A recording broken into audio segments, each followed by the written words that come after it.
So earlier I came up with a video explaining why I disappeared from YouTube for a while and why I am back now. One of the main reasons, I'm not really happy with the kind of reviews that most YouTubers are doing these days. Either not testing properly or not testing enough, long enough, or not talking about the drawbacks clearly. Many such reasons. So I went ahead and bought the Note 2 myself in the first couple of sales, and I've been using it for like the past 3 months, roughly about 3 months now. And I'm sure you'll hear some things in this video that you haven't heard anywhere else, especially regarding the software. So let's get started.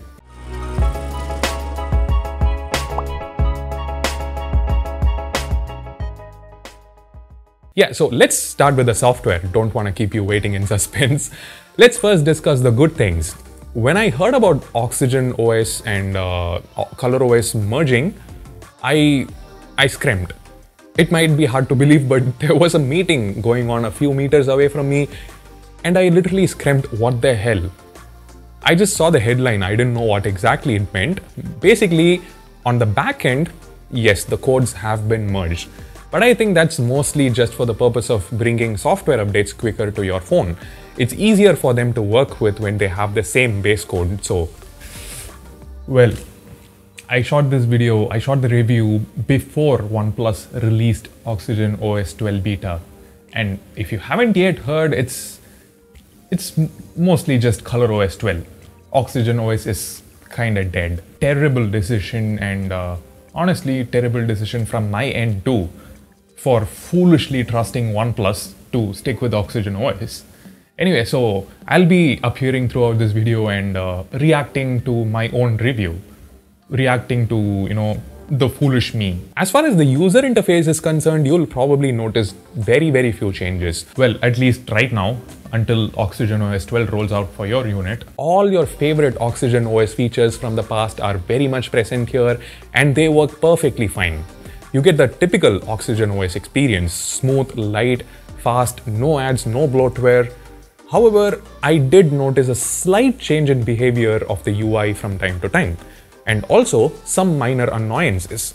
I'm not saying it's because of the merge. It could simply be OnePlus messing up the UI a little bit. See how much I trusted OnePlus? I gave them the benefit of the doubt. It's very much possible. The OnePlus 8 Pro's software was a bit messy. My experience with it was just average. So I'll just quickly run through the issues I faced. Sometimes when you pull down the notification panel and check messages or whatever, and you go back, the panel doesn't disappear. It just stays there, blocking whatever is there behind. This happened like 5 to 6 times in the past 3 months. Few times it just disappeared after a few seconds, so not a big deal, but few times I had to lock the phone and turn it back on. Still not a big deal. Another bug which crops up from time to time, opening the camera app from the lock screen. Sometimes it doesn't work. I had to reboot the phone to fix it. The picture-in-picture mode also did not work in a couple of instances. Also, sometimes taking a screenshot takes a bit of time, longer than usual. This scrolling screenshot has a beautiful gesture. You just need to press and hold with 3 fingers and swipe down. It's supposed to take a scrolling screenshot, but for some reason, I just couldn't get it to work. I hope OnePlus improves this because it looks like a nice gesture to have. And one last thing about the software. Just look at the Wi-Fi icon. It looks like it's connected to Wi-Fi, right? Nope. It's just on, but not connected. Now, none of these is a deal breaker on its own. These are just minor annoyances, but a bunch of minor annoyances. Not the typical Oxygen OS experience we used to get on the OnePlus 6T, 7 and 7T. But at the same time, it's not too far away from that kind of experience. It's not very unfamiliar. Like, you are using a OnePlus phone. Part of the reason is how well it performs. Now, I know the Dimensity 1200 chip is found on less expensive phones like the Poco F3 GT and the Realme X7 Max. So I can understand if you were expecting a better chip on the Note 2. But if you think hard, there's not really many chips better than the 1200 Dimensity, in this price segment at least. And moreover, OnePlus, they're not really pricing their phones very aggressively these days. You know what's going on with the OnePlus 9 series. And another reason, it's not all about the specs on paper, right? The experience itself has been very pleasant. It's really fast, the user interface is smooth and snappy, apps open up quick, and heavy games like PUBG and Call of Duty run perfectly fine. Performance is just fantastic. MediaTek always has some sort of negativity attached to it thanks to their poor chips until 2018-2019, but it's been changing slowly and steadily ever since, and I think this chip makes a statement.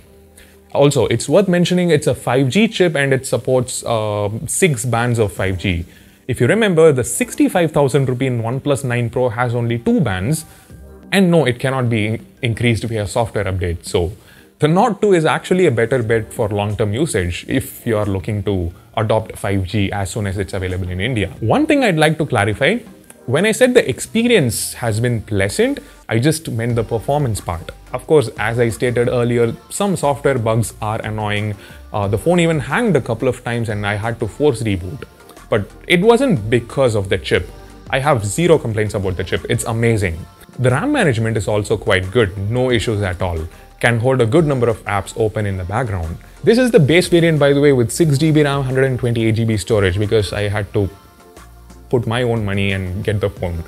If the brand sent me, they would probably send me a 256GB unit. Anyway, there is no way to expand the storage because we just have a dual SIM slot here, no hybrid or dedicated slot for micro SD cards. I've been using this phone with both my SIM cards inside and the call quality is exceptional. The earpiece can get really loud and can still maintain the clarity. Most of the time I was happy with just 60 to 70% volume for the earpiece. The cellular reception is also perfectly fine, no issues whatsoever. The Wi-Fi reception is great too. There are a few dead spots in my house where some phones struggle to pick up the Wi-Fi signal, but the Note 2 gets like 1 bar signal, which is great because like I said, it's kind of a dead spot. And not just the earpiece, the loudspeaker is also fantastic, probably the best thing about the phone. It's a stereo setup. Once again, great quality, and there is not a significant volume difference between the two speakers, which is usually there in other phones with stereo speakers. And just like with the earpiece, most of the time I didn't have to, set the volume to more than 60 or 70%. Audio via Bluetooth is also good. I've been using the Realme Buds Air 2. AAC codec is supported and the audio was great. Completely satisfied with the overall audio experience, or media experience rather, because the display is also fantastic. It can get very bright, maybe not as bright as the Realme X7 Max, but unless you have them side by side, you probably won't notice. I mean, I had to keep them side by side to be able to figure out the difference in brightness. So, you probably won't notice it, especially indoors. Even for playing HDR content, the brightness is more than enough. Outdoors under direct sunlight, it's still quite good, but it's just that I was expecting a slightly brighter display. Otherwise, this is really good. It offers great colors. It's also very smooth thanks to the 90Hz refresh rate. Once again, it's not as good as the 120Hz display on the Realme X7 Max or the Poco F3 GT, but it's fine, not that big of a deal. The overall media experience is fantastic. There is one more thing that really impressed me about the phone: the design and the build quality. I know looks can be subjective. I'm not sure how you feel about this design, but personally, I think this is one of my all-time favorites. It looks stunning. The smooth metallic finish, the camera module with chamfered edges, the rings around the cameras, everything is very neatly done. Crafted to perfection, as they say. Okay, perfection might be a bit too much because the frame is actually plastic. Not a great thing considering the cost of the phone. There is Gorilla Glass 5 on the front though. Offers good protection. On top of which, OnePlus also provides a free case in the box and a pre-applied screen protector. However, I do recommend installing a tempered glass, like one of those curved ones from Glazed Ink.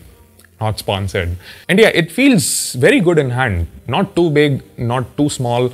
The display size is 6.43 inches. It's also less than 190 grams heavy. The buttons are super firm, they don't wobble at all. They're tactile too. The alert slider has also improved a lot over the past couple of years. Speaking of things that have improved over the last few years, camera performance. The 50 megapixel primary camera is outstanding under low light. The images are very detailed and plenty bright. The colors are brilliant too. Night mode works great. It works on the ultra-wide camera as well. Now, under good lighting conditions, the camera still performs really well, but I do notice a bit of Realme's or Oppo's image processing. Okay, maybe I wasn't that foolish, especially in terms of sharpness and contrast. There is some over sharpening going on in many of these images, and the HDR mode messes up the contrast, sometimes, not every time, and nothing significant enough to hamper the experience. The camera still gets very good pictures, but image processing is extremely important these days because the hardware itself is great on most phones these days. It's the software that makes the difference majorly, and OnePlus has really nailed it over the past couple of years. I really hope it doesn't change from here. But there are signs it might change. Let's see. Okay, so I was definitely not that foolish. 4K videos look fantastic, but there is a significant crop in order for electronic image stabilization to work. The ultra-wide camera clicks some nice pictures too, but it's basically what you get on lower priced phones.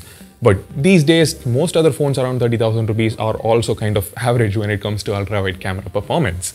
It's worth noting here that it doesn't have autofocus or macro support. There is no EIS either, so the footage can be very shaky. Portrait mode pictures look good. There's portrait mode for videos as well, for both rear and front cameras, and the phone does a fine job of separating the face from the background, just like Realme phones do.